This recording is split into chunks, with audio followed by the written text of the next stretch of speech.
The big upset, the Florida Gators going down to the hands of the Iowa Hawkeyes. So to talk about that, the weekend that was, let's bring in Coach Bruce Weber. Again, the former head coach and the six-time conference champion for Southern Illinois, then with Illinois, and then with K-State. And remember, it took the Illini all the way to the national championship game in 2005. You can follow him on Twitter at Coach Bruce Weber. Also does a ton of work with the Big Ten Network.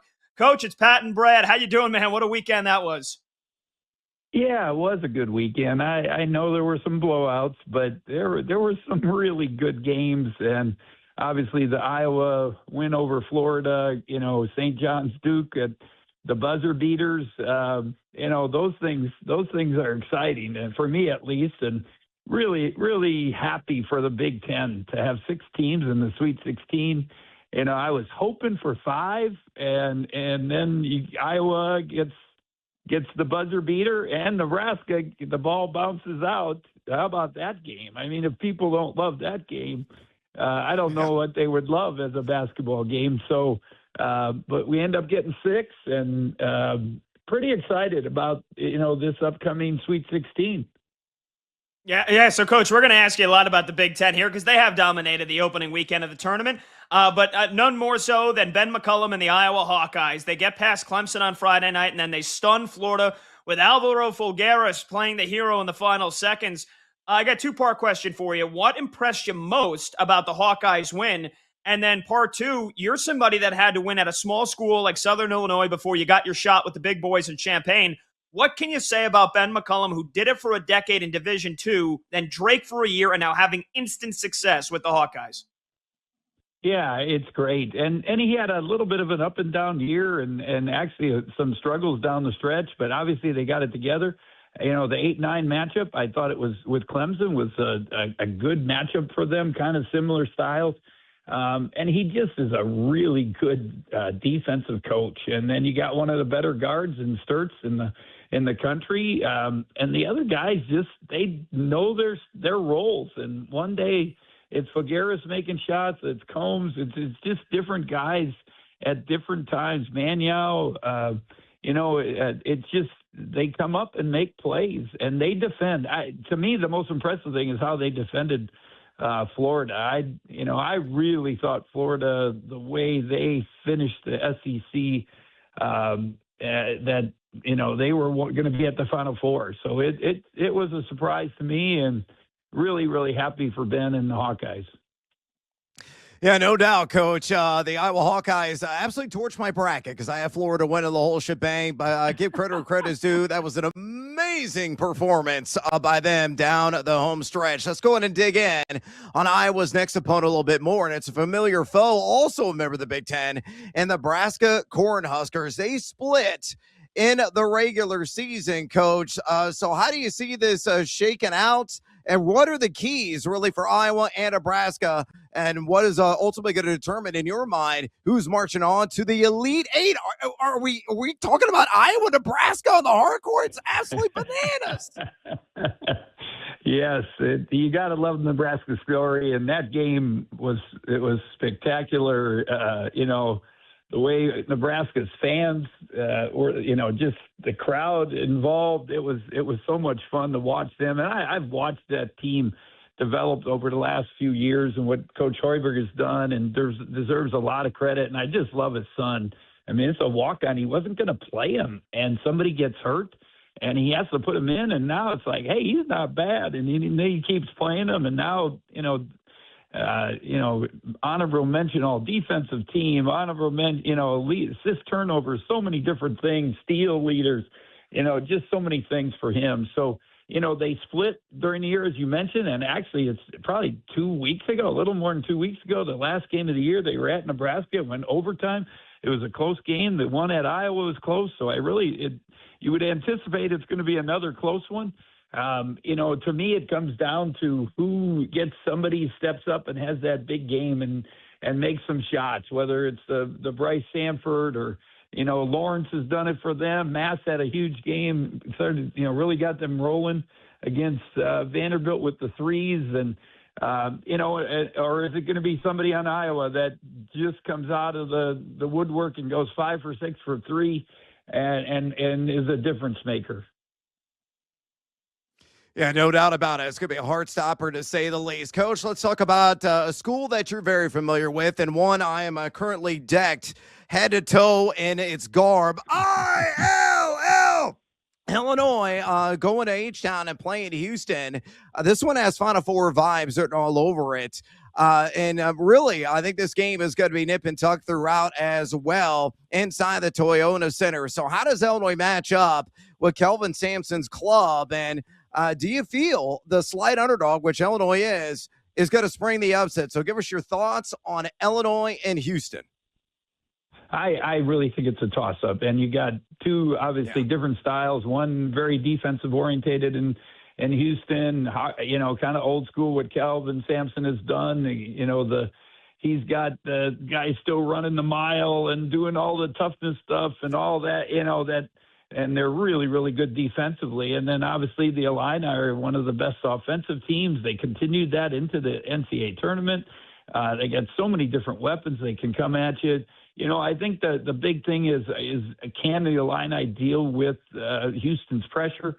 I just happened to watch Houston against Kansas in that in the Big 12 tournament, and I mean they just shut them out. I mean I've never seen something like that. Some of my SIU teams did that back in the day, but they held Kansas without a field goal for like 10 minutes in the second half, and they were still like at 30 with 30 minutes into the game. So they're really tough defensively.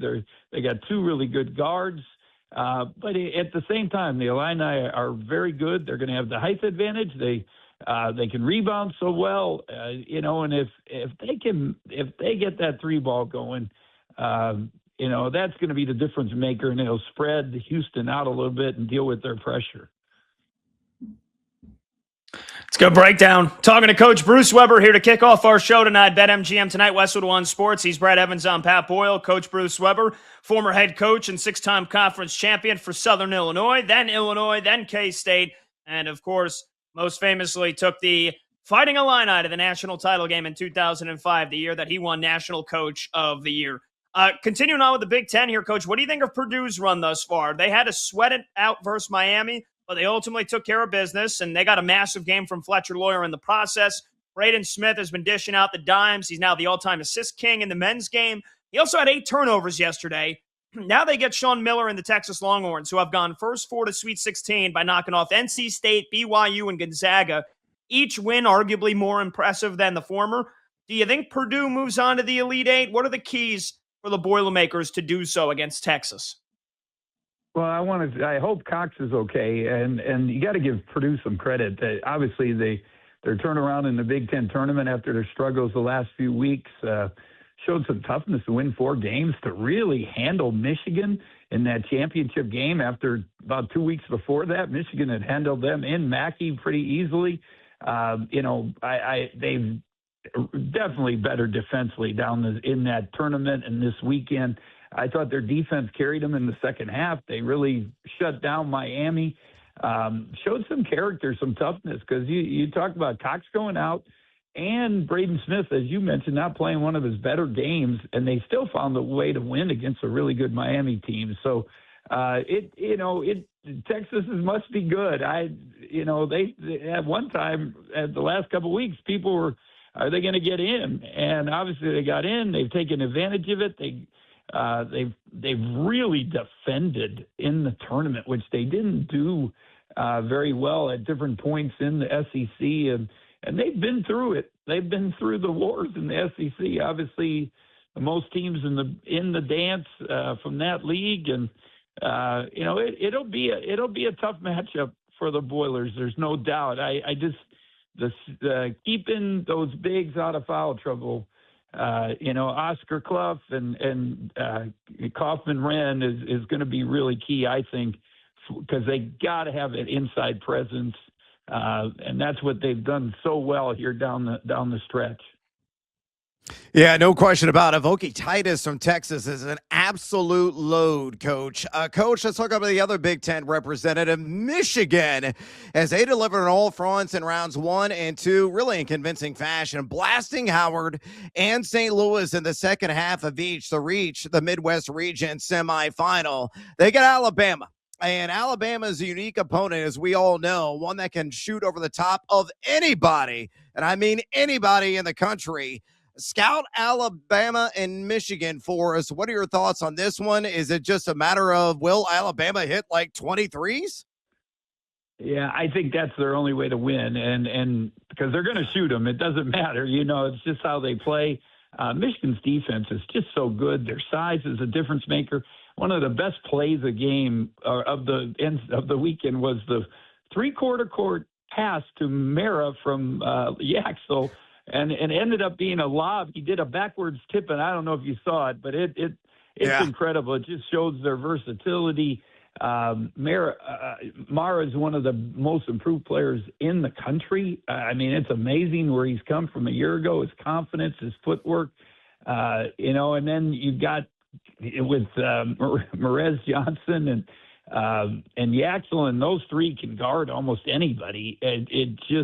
It really makes it tough, and that was their key why they won 10 road games in the Big Ten against really good opponents. As we see right now, they got 5 others in the Sweet 16, and they beat all those guys, down during the season. So I think the defense will be a factor. I think the inside presence. It's one game they have to maybe control the tempo a little bit and make sure they get inside touches and punish Alabama. Talking to Coach Bruce Weber here for about another 60 seconds or so. So, Coach, I'll ask you this one quickly here. Finally, we've gotten some legendary coaching matchups in the East region. We're about to get another this weekend. Hurley versus Izzo, UConn versus Michigan State. Does this feel like as good of an opportunity as Tom Izzo might have remaining in his legendary career?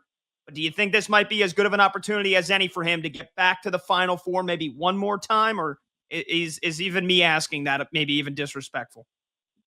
No, I mean, obviously what he's done is incredible, and I know he still has a drive, and it's just, last year was impressive, but to do what he's doing this year, I mean, it's unbelievable. And the improvement of Kohler and Cooper inside, what Fears has done, his improvement, I mean, all of them, and they really kind of get by with, you got Carr, kind of the utility athlete, but the other guys, you just kind of Scott has gotten a lot better, but you still got it. It's kind of pick and choose. It's not like they have big time players at those other positions, but their defense was really, really solid last weekend. I think they have a chance, and obviously the other two teams, it's another classic matchup of coaches. And schools, it should be a fun thing. And obviously I'm good friends with Tom Izzo, and we're cheering for the Spartans. Well, Coach, we appreciate your time so much, man. I hope the next weekend can live up to this past weekend. And thanks so much for joining us. We can't wait to chat with you soon. I got to believe it's going to be better, to be honest. I think you got great matchups, great teams. It should be a lot of fun. Thanks, Coach. All right, awesome. There you go. Thank you, guys. Coach Bruce Weber took the Illini to the national title game in 2005.